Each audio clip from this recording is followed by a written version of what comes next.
في القلب مشاعر أخفيها قد أشرقت الشمس عليها عن خطط لم أعبأ فيها ستكون بأيامي فرقا فحياتي قبل الحلقات تيه بضياع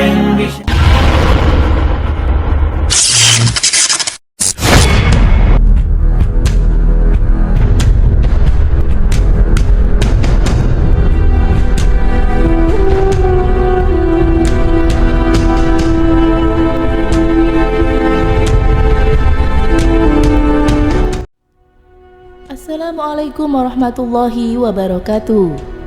Apa kabar sahabat Amirul Mukminin? Semoga semua dalam lindungan Allah Subhanahu wa taala. Jika ditanya hadis mana yang paling sahih, semua orang akan menjawab hadis sahih Al-Bukhari.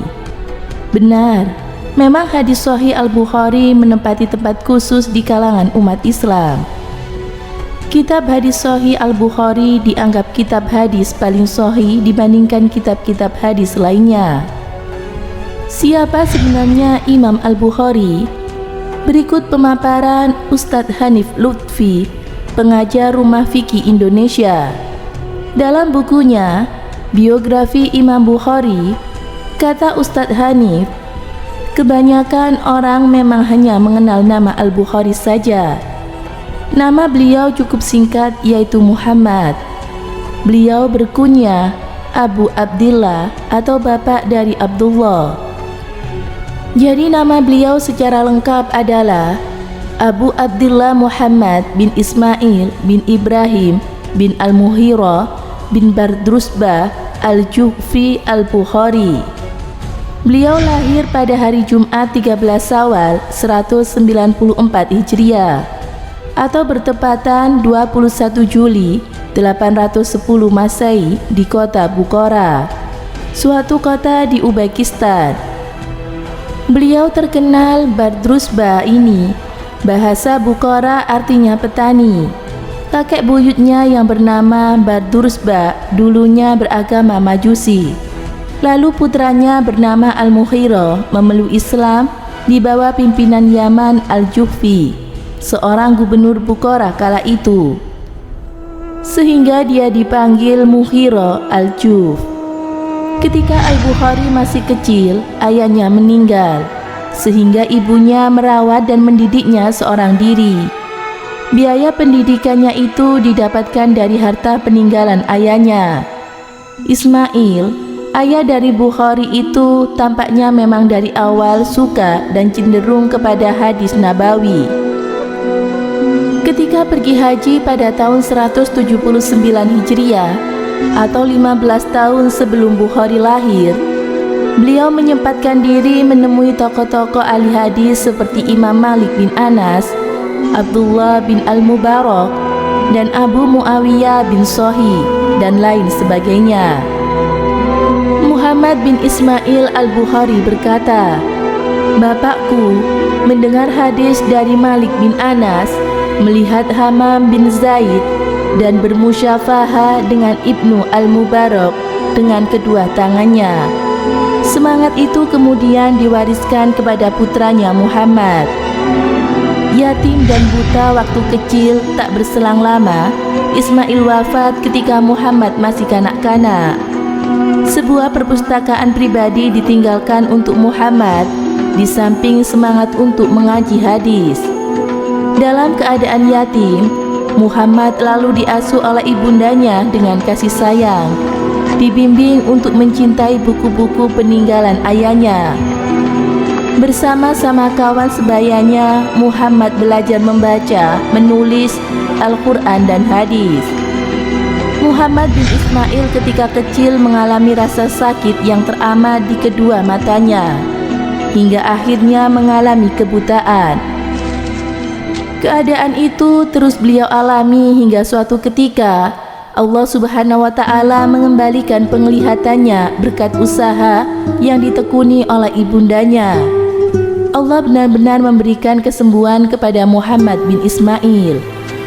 Suatu malam, Ibunda Al-Bukhari tertidur dan ia bermimpi melihat Nabi Ibrahim alaihissalam.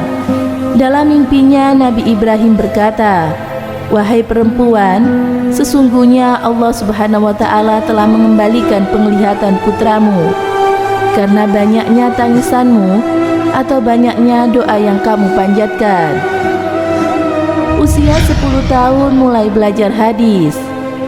Imam Al-Bukhari mulai belajar hadis sejak masih muda, bahkan masih kurang dari 10 tahun.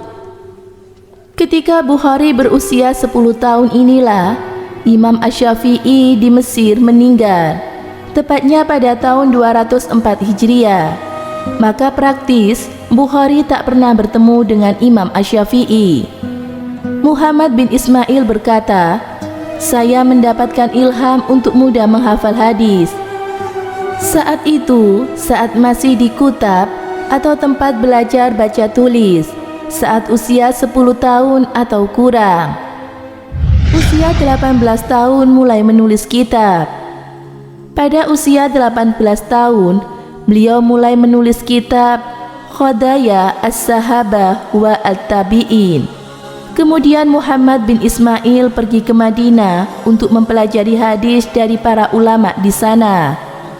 Di Madinah, beliau menulis kitab At-Tahri Al-Kabir, kitab tentang biografi para perawis hadis di samping kuburan Nabi Muhammad SAW. Hampir-hampir beliau menuliskan cerita tersendiri dari setiap biografi ulama yang beliau tulis. Tapi khawatir terlalu banyak, maka tak jadi beliau tulis. Beliau menulis biografi lebih dari 1000-an ulama dalam bukunya At-Tahri tersebut.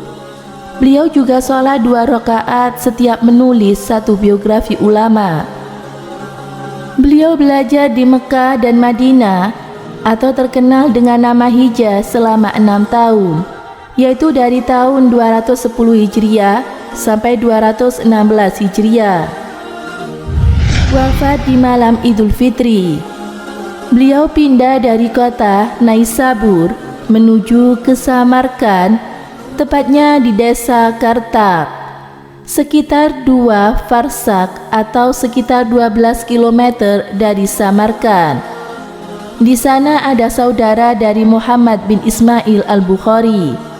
Beliau merasa cobaan ini cukup berat, sampai akhirnya beliau jatuh sakit, sehingga suatu malam beliau berdoa kepada Allah Subhanahu wa Ta'ala, "Ya Rob, sesungguhnya telah sempit bagiku dunia yang sebenarnya luas, maka ambillah nyawaku."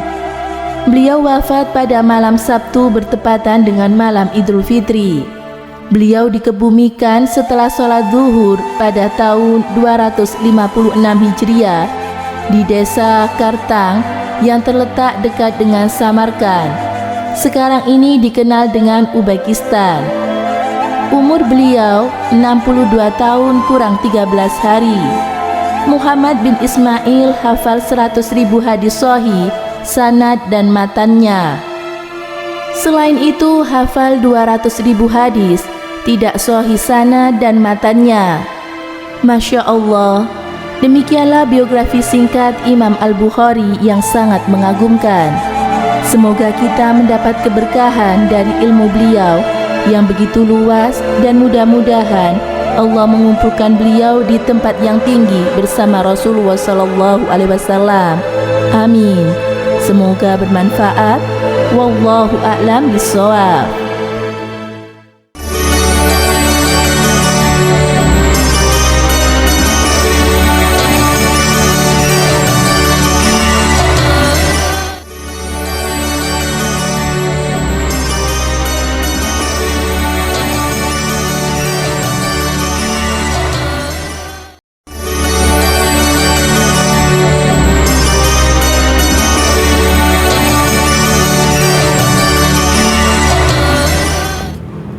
Assalamualaikum warahmatullahi wabarakatuh. Pemirsa Amirul Mukminin yang dirahmati Allah Subhanahu wa Ta'ala, Imam Bukhari adalah ahli hadis termasyhur.